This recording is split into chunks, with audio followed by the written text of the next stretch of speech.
ನಂದು ಗಂಟು ಜೋರ್ ಮಾಡುದ ಪೊಲೀಸರು ಯಾಕೆ ಜೋರ್ ಬಾಯ್ ಮಾಡತ್ತಾರ ಮಾತಾಡ್ಲಿ ಸರ. ನಮ್ಮ ಹಕ್ಕುಗಳ ಕಾಲ ನಿಂತ್ರೂ APMC ನಮಗೆ ನ್ಯಾಯ ಸಿಕ್ಕಿಲ್ಲ ಮೇಡಮ್. ನಿಮ್ಮ ಆತ್ಮಸಾಕ್ಷಿಯಾಗಿ ಕೇಳ್ಕೊರಿ.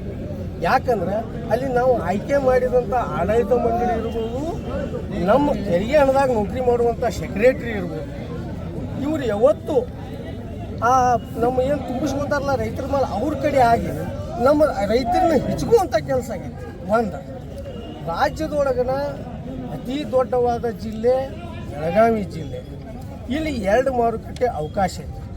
ಆದ್ರೆ ನಿನ್ನೆ ಹೋರಾಟ ಮಾಡಬೇಕಾದ್ರೆ ನಾವು ಕಾನೂನು ಚೌಕಟ್ಟಿನಾಗ ಕಾನೂನು ಡಾಕ್ಟರ್ ಬಾಬಾ ಸಾಹೇಬ್ ಅಂಬೇಡ್ಕರ್ ಅವ್ರಿಗೆ ಧಕ್ಕೆ ಆಗದಂಥ ಹೆಜ್ಜೆ ಇಟ್ಕ್ಯಾರ ನಾವು ಹೋರಾಟ ಮಾಡಬೇಕು. ಅನಧಿಕೃತ ಕಟ್ಟಡ ಐತಂತಾರಲ್ಲ, ಸರ್ಕಾರ ಸುತ್ತೋಲೆ ಪ್ರಕಾರ ಕೇಂದ್ರ ಸರ್ಕಾರ 3 ಕಾಯ್ದೆ ಒಳಗೆ ಒಂದು APMC ಕಾಯ್ದೆಯನ್ನು ತಿದ್ದುಪಡಿ ಮಾಡಿದಾಗ ಸರ್ಕಾರ ಸುತ್ತೋಲೆ ಪ್ರಕಾರ ಜಮೀನು ಖರೀದಿ ಮಾಡಿ 2 ಕೋಟಿ ಇನ್ನು ಮೇಲ್ಗಡೆ ಸರ್ಕಾರದ ಏನು ಫೀಸ್ ಇತ್ತಲ್ಲ ಅದನ್ನು ಕಟ್ಟಿ ಅಧಿಕೃತವಾಗಿ ಕಟ್ಟಿದಂಥ ಕಟ್ಟಡ ಐತಿ. ಒಂದು ಹೋರಾಟಗಾರರು ಅದು ಸರ್ಕಾರಿ ಪ್ರಾಪರ್ಟಿ ಐತೆ ಅನ್ನೋರಂಗ ಅಧಿಕೃತಗೊಳಿಸ್ತೈತಿ ಅಂತ ತೆರವುಗೊಳಿಸೋದು ಇದು ಮಹಾ ಅಪರಾಧ. ಸರ್ಕಾರ ಸುತ್ತೋಲೆ ಪ್ರಕಾರ ಟ್ಯಾಕ್ಸ್ ಕಟ್ಟಿದಂಥ ಒಂದು ಕಟ್ಟಡ ಐತಿ. ಅದೇ ಅನಧಿಕೃತ ಐತಿ, ಹೋಗ್ರಿ ಬಸ್ ಸ್ಟ್ಯಾಂಡ್ ಅಂತೇಳಿ ತೆರವುಗೊಳಿಸೋರಿ ನಮ್ಮ ರೈತರಿಗೋಸ್ತಿರಾಕ. ಅದನ್ನ ಯಾಕೆ ಮಾಡುವಾರು? ನಿಮಗೂ ಗೊತ್ತೈತದ. ಅನಧಿಕೃತ ಕಟ್ಟಡ ಬಸ್ ಸ್ಟ್ಯಾಂಡ್ ಅಂತೇಳಿ ತೆರವುಗೊಳಿಸಿರೋದು ಇವತ್ತ ಡಾಕ್ಟರ್ ಬಾಬಾ ಸಾಹೇಬ್ ಅಂಬೇಡ್ಕರ್ಗೆ ಖುಷಿ ಆಗ್ತತಿ, ಆತ್ಮಶಾಂತಿ ಸಿಗ್ತೈತೆ ಅನ್ನುವಂಥ ಮಾತನ್ನ ಹೇಳ್ತೇನೆ. ಇವತ್ತ ಈ ಮಾರ್ಕೆಟ್ ಇರುವುದರಿಂದ ಟ್ರಾಫಿಕ್ ಅವಾರ್ಡ್ ಆಗೈತಿ, ಹೊರಗಡೆ ಮಾಲ್ಗಳು ಹೋಗ್ತೈತಿ. ನಮ್ಮ ರೈತ ಅಲ್ಲೇ ಚಿಲ್ದಿಂತ್ರ ಬಂದ ಹರಿದಕ್ಯಾರ ಹಚ್ಚುವಂಥ ಕೆಲಸ ಆಗೈತಿ. ನಾಳೆ ನಮ್ಮ ಬೈಲೊಂಗಲ್ ರೈತರಿಗೆ, ಕಿತ್ತೂರು ಭಾಗದ ರೈತರಿಗೆ, ಖಾನಾಪುರ ಭಾಗದ ರೈತರಿಗೆ, ಸೌದತ್ತಿ ಭಾಗದ ರೈತರಿಗೆ ನಾಳೆ ಬರ್ತಾರೆ. ಅವ್ರಿಗೆ ಕಿಚ್ಚನ್ನ ಬಹಿರಂಗ ಪಡಿಸ್ತಾರೆ. ಯಾಕಂದ್ರೆ ಇವತ್ತು ಇವ್ರು ಅಡ್ವಾನ್ಸ್ ಕೊಟ್ಟು ರೈತರಿಗೆ ಬೀಜಗಳು ತಗೊಂಡಾರ. ಇವತ್ತು ಕಣ್ಣೀರು ಬರ್ತೈತೆ. ಹೆಣ್ರು ಮಕ್ಕಳು ನೋಡ್ರಿ, ವ್ಯಾಪಾರಸ್ಥರು ಅವರು ಮನುಷ್ಯರನ್ನ ತಪ್ಪು ಎಲ್ಲರೂ ಮಾಡುದ, 5 ಬಾಳ್ ಸಮ ಇಲ್ಲ. ಆದ್ರೆ ಅವರು ಹೆಣ್ರು ಮಕ್ಕಳು ಬಂಗಾರ ಸಾಮಾನ ಇಟ್ಟು ಇವತ್ತು ಬೀಜಗಳಿಗೆ ರೈತರಿಗೆ ಕೊಟ್ಟದ್ದು ನೆನಪತಿ. ಇವತ್ತು ಬೀಜ ಹುಟ್ಲಿಲ್ಲ ಅಂದ್ರೆ ಆಮೇಲೆ ತರಕಾರಿ ರೇಟ್ ಮೆಣಸಿನ್ಕಾಯಿ ಕಡಿಮೆ ಇದ್ದಾಗ ಬೀಜದ ರೊಕ್ಕ ಬ್ಯಾಡ ಅಂದದ್ದು ನನಗೆ ಗೊತ್ತೈತಿ. ಇದ್ದದ್ದ ಮಾತಾಡ್ಬೇಕು ಸಾಯ್ತಿ ಭೂಮಿ ತಾಯಿ ಮೇಲೆ ನಿಂತು. ಇವತ್ತು ಸರ್ವ ಜೀವಿಗಳನ್ನ ಎತ್ಕೊಂಡು ನಿಂತೈತಿ ಇದು ಭೂಮಿ ತಾಯಿ. ಕೆಟ್ಟವ್ರನ್ನ ಚಲೋದವ್ರನ್ನ ಆರ ಎಲೆ ಬೆಳೆದ್ನಾಲಿಗೆ ಅಂತ ಸಿಕ್ಕಂಗ ಮಾಡೋದಾಗಬಾರ್ದು. ಇದು ದೊಡ್ಡ ಜಿಲ್ಲೆ ಐತಿ. ಇದ್ರ ಯಾವ ರಾಜಕಾರಣಿ ಬರಲಿ, ಇವತ್ತು ಯಾವುದೋ ಬರಲಿ, ಈ ಕಡೆ ಭಾಗದ ರೈತರು ನಾವು ಇದನ್ನು ಉಳಿಸ್ಕೊತೀವಿ. ಅದನ್ನು ನಿಮಗೆ ತೆರವುಗೋಸಕ್ಕೆ ಕೊಡಂಗಿಲ್ಲ. ತೆರವುಗೋಸಕ್ಕೆ ಸರ್ಕಾರಿ ಪ್ರಾಪರ್ಟಿ ಅಲ್ಲದ. ನೀವು ವಿಚಾರ ಮಾಡ್ಬೇಕು ಅಧಿಕಾರಿಗಳು. ಇದನ್ನ ದಯವಿಟ್ಟು ಅಲ್ರಿ, ನೀವು ಇಷ್ಟೆಲ್ಲ ಸರ್ಕಾರಿ ಅಧಿಕಾರಿಗಳಿದ್ದೀರಿ. ಈ ಸರ್ಕಾರದವರು ಇದ್ರಾಗ ರಾಜಕಾರಣಿ ಕೈವಾಡೈತೆ. ಕಾನೂನು ಮಾಡಕ್ಕೆ ಏನಾಕತಿ ಇವ್ರಿಗೆ? ಒಂದು ತರಕಾರಿಗೆ ರಾಜ್ಯದಾಗ 1000 APMC ಆಗಲಿ. ಇವತ್ತು ಕೇರಳ ಸರ್ಕಾರ ನಮ್ಮ ರಾಜ್ಯದ ಅವಲಂಬಿತ ಆದಂಥ ರಾಜ್ಯದ ಸಣ್ಣ ರಾಜ್ಯದ ನಮ್ಮ ತರಕಾರಿ ಹೋದ ರಾಜ್ಯದ ಬೆಳಿತಿರೋರು. ಆ ರಾಜ್ಯ ಸರ್ಕಾರ ರಾಜ್ಯದ ರೈತರ ಹಿತಾದೃಷ್ಟಿ ಕಾಪಾಡಕ, ಆ ರಾಜ್ಯದ ಕಷ್ಟ ಭವನಗಳನ್ನ ರಾಜ್ಯದ ರೈತರ ಅರ್ಥ ಮಾಡ್ಕೊಂಡು ಅಲ್ಲಿ ಸರ್ಕಾರ ಒಂದು ಕಾನೂನು ಮಾಡಿತ್ತು. ಆ ಕಾನೂನು ಅಡಿ ಒಳಗೆ ನೀವು ದಲಾಲ್ರಿ ಯಾರೋ ಕಡಿಮೆ ರೊಕ್ಕ ಕೊಡಬಾರ್ದು ಅಂತೇಳಿ ಹಂಗೊಂದು ಕಾನೂನು ಮಾಡ್ರಿ. ನಮ್ಮ ರೈತರಿಗೆ ಆತ್ಮವಿಶ್ವಾಸ ಮತ್ತು ಧೈರ್ಯ ಬರ್ತೈತಿ. ಇವತ್ತು ಏನಾಗತೈತೆ ಅಂದ್ರೆ ದಿಢೀರ್ನ ನಾವು ಕಾಯಿ ಹರಿದು ಅಂದ್ರೆ ದಿಢೀರ್ನ 300 ಇದ್ದಿದ್ದ 30ಕ್ಕೆ ತೊಗೊಂಬರ್ತಾರೆ. ಕಿಶೆದಾಗ ರೊಕ್ಕ ಹೇಳ್ತಾವ 300 ರೂಪಾಯಿ ಪಗಾರ ಕೊಡ್ಬೇಕು ನಾವು ಆಳುಗಳು. ರೈತರನ್ನ ಇವತ್ತು ಅಲ್ಲಿ ಸೋಯಾಬೀನ್ ಹೋರಾಟ ಮಾಡತ್ತಾರ ಬೈಲುಂಗದ. ನಮ್ಮ ರೈತರನ್ನ ಅಲ್ಲಿ ಕಾಟಾದಾಗ ಹೊಡ್ಯಾತಾರ. ಇದನ್ನೆಲ್ಲ ಮಾಡ್ರಿ. ಇದನ್ನ ಕಟ್ಟಡ ಕಟ್ಟ್ಯಾರ. ರೈತರಿಗೆ 4 ಜನಕ್ಕೆ ಉಪಯೋಗ ಆಗುವಂಥ ಜನರು ನೀವು ಈ ಥರ ಮಾಡೋದು ತಪ್ಪೈತಿ. ಇದನ್ನ ಯಾವ ಮಹಾತ್ಮ ನಾಯಕರ ಆತ್ಮಕ್ಕೂ ಶಾಂತಿ ಸಿಗೋಂಗಿಲ್ಲ. ಇದನ್ನು ಬಂದ್ ಮಾಡಕ್ಕೆ ನಾವು ಬಿಡಂಗಿಲ್ಲ ಅಂತ ಹೇಳ್ತೇವೆ. ಇವತ್ತು ಯಾವುದೋ ಒಂದು ಸರ್ಕಾರಿ ಪ್ರಾಪರ್ಟಿ ಪ್ರತಿಯೊಬ್ಬರು ಹಾಕ್ತಾರ ಅದಾರೋಣ. ಒಬ್ಬರ ಆಸ್ತಿಗೆ ಮತ್ತೊಬ್ಬರು ಅದನ್ನು ತೆರವುಗೊಳಿಸುವಂಥ ಹಕ್ಕ ಈ ಇದ್ರೊಳಗಿಲ್ಲ ಅಂತ ಹೇಳಿ ಇವತ್ತು ನಾವು ಮನವಿ ಕೊಡ್ತೇವೆ. ಇನ್ನು ನಾಳೆ ನಾವು ಉಗ್ರವಾದ ಹೋರಾಟ ರೈತನ ತೊಗೊಂಡು ಮಾಡ್ತೇವೆ. ಇದಕ್ಕೇನು ಹಿಂದೆ ಹಾಕೋಂಗಿಲ್ಲ.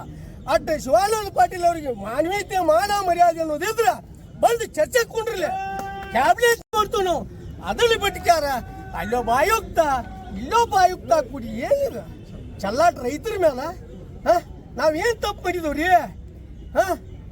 ಬರ್ರಿ ಇವತ್ತು ಕಬ್ಬಿನಾಗ ಹುಳ ತೋರಿಸ್ತಾನ, ಜೇಡಿನ ಕೇಳಿ ಔಷಧ ಹೊಡ್ಯಾತವ. ನಿಜವಾದ ರೈತ, ದುಡಿಯುವಂತ ರೈತ ಬರ್ರಿ ಇವತ್ತು ಹೊಲ ಮಾಡಿ ತೋರಿಸ್ತಾನೆ. ಇಲ್ಲಿ ಶೋಕಿಗೆ ಶಾಲೆ ಹಾಕೊಂದಿಲ್ಲ, ರೈತ ಕುಟುಂಬ ಅಂತೇಳಿ ಹಾಕೊಂಡ್. ದಯವಿಟ್ಟು ರೈತರ ಭಾವನೆ ಕಷ್ಟಗಳನ್ನ ನೀವು ಭಾಳ ಕೂಲಂಕುಷವಾಗಿ ವಿಚಾರ ಮಾಡ್ಬೇಕು ಟೇಬಲ್ನ್ಯಾಗ ಕುಂತ. ಅದನ್ನು ಬಿಟ್ಟು ನೀವು ಹುಡುಗಾಟಿಗೆ ಮಾಡಿ ರೈತರ ಮೇಲೆ ಇದು ನಡೆಯಂಗಿಲ್ಲ ಅಂತೇಳಿ ಇವತ್ತು ನಾ ಇಡೀ ಮಾಧ್ಯಮ ಮೂಲಕ ನಾವು ವಿನಂತಿ ಮಾಡ್ಕೊಂಡು ಹೇಳತ್ತಾನ. ಅಲ್ಲಿ ಯಾವುದೇ ಕಾರಣಕ್ಕೂ ಹಾಕಿಲ್ಲ, ಈಗ ಬಂದ್ ಮಾಡಿದಾರಲ್ಲ ಇರ್ಲದ ಕಾನೂನು ಮೇಲೆ ವಿಶ್ವಾಸ ಐತಿ, ಗೌರವ ನಂಬಿಕೆ ಐತ್ರಿ ನಮಗೆ ಮಾಡ್ತೇವೆ ನಾವು. ಜಾಗ ಕೊಂಡು ತೊಗೊಂಡಾರ ಅವ್ರು, ಅದಿರ್ಲಿ. ಇವ್ರು ಯಾರ್ರಿ? ನಿಮ್ಮ ಜಾಗ ಬಂದ ನಾ ಈ ಗಳೆ ಹೊಡ್ಯಾಕತ್ರಿ ನೀವು ಬಿಡ್ತೀರಿಲ್ಲ, ಕೊಡ್ಲಿ ತೊಗೊಂಡು ಕಡ್ದು ಬಿಡ್ತೀರಿ ನನ್ನ ಜಾಗ ಹಾಕೋಣಿ ಅಂತೇಳಿ. ಹಂಗೆ ಸರ್ಕಾರಿ ರಗಡದವ್ರಿ, ರಗಡ ಅತಿಕ್ರಮಣ ಮಾಡಿ ಅವ್ರು ತೋರಿಸ್ತಾ ಮರಿ ನಿಮಗೆ ದಾಖಲಾತಿ ಸಮೇತ JCB ಹಚ್ರಿ. ಅದಕ್ಕೆ ಖುಷಿ ಬರ್ತೈತಿ, ಮಾಡಿ ನಾಯಕರ ಆತ್ಮಕ್ಕೆ ಶಾಂತಿ ಸಿಗ್ತೈತಿ. ದಯವಿಟ್ಟು ಕೈ ಮುಗ್ತೇನೆ ಮೇಡಮ್, ನೀನು ನಮ್ಮ ಅಕ್ಕದಿ. ಇವರು ಹೆಣ್ಣು ಮಕ್ಕಳು ಬಂಗಾರ ಹಣ ಇಟ್ಟ ಏನೋ ಒಳ್ಳೇದು ಮಾಡಲಿ, ಇವರು ಒಳ್ಳೇದಾಗಲಿ ಅನ್ನುವಂಥ ಮನೋಭಾವದಿಂದ ಮಾಡಿದಾರ. ಯಾರಿಗೂ ಧಕ್ಕೆ ತರದಂಗೆ ನೀವು ವ್ಯಾಪ್ತಿಯೊಳಗೆ ನೀವು ನ್ಯಾಯ ನೀತಿಯಾಗಿ ಒಂದು ಪಾಲಿಸ್ಬೇಕಂತೇಳಿ ವಿನಂತಿ ಮಾಡ್ಕೊತೀನಿ ನಿಮಗೆ. ತೋರಿ ಆಯುಕ್ತರು ಬೆಳಗಾವಿ ಮಹಾನಗರ ಪಾಲಿಕೆ ಬೆಳಗಾವಿ ವಿಷಯ ಜೈ ಕಿಸಾನ್ ತರಕಾರು ಮಾರುಕಟ್ಟೆಯನ್ನು ಅನಧಿಕೃತ ಕಟ್ಟಡ ಎಂದು ಘೋಷಣೆ ಮಾಡಲು ಪಾಲಿಕೆ ಆಯುಕ್ತರಿಗೆ ಹಾಗೂ TPO ಅವರಿಗೆ ಒತ್ತಡ ಹೇರುವ ಕುರಿತು ಮಾನ್ಯರೇ ಮೇಲ್ಕಾಣಿಸಿದ ವಿಷಯದಂತೆ ಶನಿವಾರ 20/9/2025ರಂದು ಬೆಳಗಾವಿ ಮಹಾನಗರ ಪಾಲಿಕೆ ಎದುರು ಪಾಲಿಕೆಯ ಕೆಲಸದ ಸಮಯದಲ್ಲಿ ಗೇಟನ್ನು ಬಂದ್ ಮಾಡಿ ಪಾಲಿಕೆ ಆಯುಕ್ತರಿಗೆ ಹಾಗೂ TPOಗೆ ಅವಹೇಳನಕಾರಿ ಮಾತಿನಿಂದ ನಿಂದಿಸಿ ಅವರಿಗೆ ಜೈ ಕಿಸಾನ್ ತರಕಾರಿ ಮಾರುಕಟ್ಟೆಯನ್ನು ತೆರವುಗೊಳಿಸಲು ಕೆಲ ಪ್ರತಿಭಟನಾಕಾರರು ಒತ್ತಡ ಹೇರುವ ಕೃತ್ಯವನ್ನು ಮಾಡಿದ್ದಾರೆ. ಆದ್ದರಿಂದ ರೈತ ಸಂಘದ ಎಲ್ಲ ಸದಸ್ಯರಿಗೆ ಮುಜುಗರ ತಂದಿದೆ. ರೈತರು ದೇಶದ ಬೆನ್ನೆಲುಬು, ಅನ್ನದಾತ ಹಾಗೂ ರೈತರು ದೇಶ ಕಟ್ಟುವ ಕೆಲಸ ಹಾಗೂ ಸಮಾಜ ಕಟ್ಟುವ ಕೆಲಸದಲ್ಲಿ ನಿರತರಾಗಿರುತ್ತಾರೆ. ಆದರೆ ಶನಿವಾರದಂದು ಕೆಲ ಮುಖಂಡರು ಮಾಡಿದ ಪ್ರತಿಭಟನೆ ಮನೆ ಒಡೆಯುವ ಹಾಗೂ ಸಮಾಜ ಒಡೆಯುವ ಕೆಲಸದಲ್ಲಿ ತಮ್ಮನ್ನು ತೊಡಗಿಸಿಕೊಂಡಿರುವುದು ಎಲ್ಲ ರೈತ ಬಾಂಧವರಲ್ಲಿ ಕಳವಳ ಸೃಷ್ಟಿಯಾಗಿದೆ. ಜೈ ಕಿಸಾನ್ ಮಾರುಕಟ್ಟೆಯು ರೈತರಿಗೆ ಅನುಕೂಲವಾಗುವ ನಿಟ್ಟಿನಲ್ಲಿ ಆರಂಭವಾಗಿದ್ದು, ರೈತರಿಗೆ ಅವರ ತರಕಾರಿಗಳಿಗೆ ಯೋಗ್ಯ ಬೆಲೆ, ಒಳ್ಳೆಯ ವಾತಾವರಣ, ರಸ್ತೆ ಸಂಪರ್ಕಗಳಂತಹ ವ್ಯವಸ್ಥೆ ನೀಡಿ ಸೇವೆ ಮಾಡುವ ಸಂಸ್ಥೆಯಾಗಿ ಗುರುತಿಸಿಕೊಂಡಿದ್ದು ಇರುತ್ತದೆ. ಜೈ ಕಿಸಾನ್ ಮಾರುಕಟ್ಟೆಯ ಎಲ್ಲ ಪದಾಧಿಕಾರಿ ಹಾಗೂ ಸದಸ್ಯರು ಮತ್ತು ರೈತ ಸಂಘದ ಮುಖಂಡರ ಜೊತೆಗೆ ಕೈಜೋಡಿಸಿ ಪಾಲಿಕೆಯ ಆಯುಕ್ತರಿಗೆ ಮನವಿ ಏನೆಂದರೆ, ತಾವುಗಳು ಯಾವುದೇ ಒತ್ತಡಕ್ಕೆ ಮಣಿಯದೆ ಅವಸರದಲ್ಲಿ ಯಾವುದೇ ಕ್ರಮ ಜರುಗಿಸಬಾರದು ಮತ್ತು ನೋಟಿಸನ್ನು ನೀಡಬಾರದೆಂದು ಈ ಮೂಲಕ ತಮ್ಮಲ್ಲಿ ವಿನಂತಿಸಿಕೊಳ್ಳುತ್ತೇವೆ. ಹಾಗೂ ಪಾಲಿಕೆಯ ಕೆಲಸದಲ್ಲಿ ಅಡೆತಡೆ ಮಾಡಿದ್ದಕ್ಕೆ, ಅವರ ಮೇಲೆ ಸರ್ಕಾರಿ ಕೆಲಸಕ್ಕೆ ಅಡೆತಡೆ ಮಾಡಿದ್ದಕ್ಕೆ ಕಾನೂನಿನ ಪ್ರಕಾರ ಕ್ರಮ ಜರುಗಿಸಬೇಕೆಂದು ತಮ್ಮಲ್ಲಿ ಕೇಳಿಕೊಳ್ಳುತ್ತೇವೆ. ಇದು ಇವತ್ತಿಂದು ಮನವಿ ಮೇಡಮ್. ಆಮೇಲೆ 19ನೇ ತಾರೀಕಿನ ದಿವಸ ನಾವೊಂದು ನಿಮಗೆ ಮನವಿ ಕೊಟ್ಟಿದ್ದೀವಿ. ಆ ಮನವಿ ಮೇಲೆ ಇನ್ನೂವರೆಗೆ ಯಾಕೆ ನೀವು ಕ್ರಮವನ್ನು ಯಾಕೆ ತೆಗೆದುಕೊಂಡಿಲ್ಲ? 19ನೇ ತಾರೀಕಿಗೆ ನಾವು ಕೊಟ್ಟಿದ್ದೀವಿ ಮನವಿ, ಅದರ ಮೇಲೆ ಇನ್ನೂವರೆಗೆ ಯಾಕೆ ನೀವು ಇದಕ್ಕೆ ಕ್ರಮ ತಗೊಂಡಿಲ್ಲ? ಅದಕ್ಕೂ ಸ್ವಲ್ಪ ಉತ್ತರ ಹೇಳ್ರಿ. ಇದು ತಗೊಳ್ರಿ, ಆಮೇಲೆ ನೀವು ಇದ್ರ ಬಗ್ಗೆ ಡಿಕ್ಲರೇಷನ್ ಕೊಡ್ರಿ. ನಮ್ಗೆ ಇದೊಂದು ನೀವ ಜೆರಾಕ್ಸ್ ಹೊಡಿಸ್ಕೊಡ್ರಿ ಮೇಡಮ್. ನಮ್ಮ ಕಡೆ ಜೆರಾಕ್ಸ್ ಅಂಗಡಿ ಇಲ್ಲ ಮೇಡಮ್. ನೀವು ಜೆರಾಕ್ಸ್ ಕೊಟ್ಟು ಪುಣ್ಯ ಹತ್ತೈತಿ ಮೇಡಮ್. ಅದರ ಪ್ರಕಾರ ನಾವು ರೆಡಿ ಇದ್ದೀವಿ. ಬಟ್ ಇದರ ಮಧ್ಯದಲ್ಲಿ ಬೂಡಾ ಪ್ಲಾನ್ ಏನು ಇದಾಗಿತ್ತು, ಅದಾದ್ಮೇಲೆ ತಾವೆಲ್ಲ ಕೋರ್ಟ್ ಮೊರೆಗೂ ಹೋಗಿದ್ದೀರಿ. ಅದರ ಮೇಲೆ ನಾವು ಇವಾಗ ಚರ್ಚೆ ಮಾಡೋರಿದ್ದೀವಿ ಮತ್ತು ಜಿಲ್ಲಾಧಿಕಾರಿಗಳಿಂದ. ಮತ್ತು ತಾವೇನು ಕೊಟ್ಟಿದ್ದೀರಾ ಅದನ್ನ ನಮ್ಮ ನಿವೇದನೆಗಳನ್ನ ಅವರೊಂದಿಗೆ ಕೂತ್ಕೊಂಡು ಚರ್ಚೆ ಮಾಡಿ ಮಾಡಿಸ್ತೀವಿ. हमारा क्वेश्चन क्या है कि 8-10 लोग आके मिलकर गेट बंद करें, तो ये गेट बंद करके ऐसा कर दो. ಇಲ್ಲ, ಅದು ಮುಂಚೆನೇ ನಮಗೆ ನೋಟಿಸ್ ಆಗಿರಬೇಕಾಗಿತ್ತು ಸರ್. ಅದು ಬಂದು ಅಂತ कमिश्नर धिक्कार है करके बोलते गए, तो वैसा हम भी आके वैसा करें तो चलेगा क्या?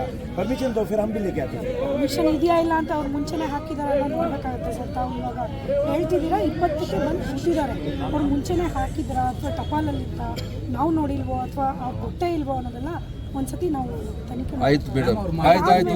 ಒಂದು ಮಿನಿಟ್. ಈಗ ಮೊನ್ನೆ ಹೇಳ್ತೀನಿ ನಾನು. ಸರ್ಕಾರಿ ಅಧಿಕಾರಿ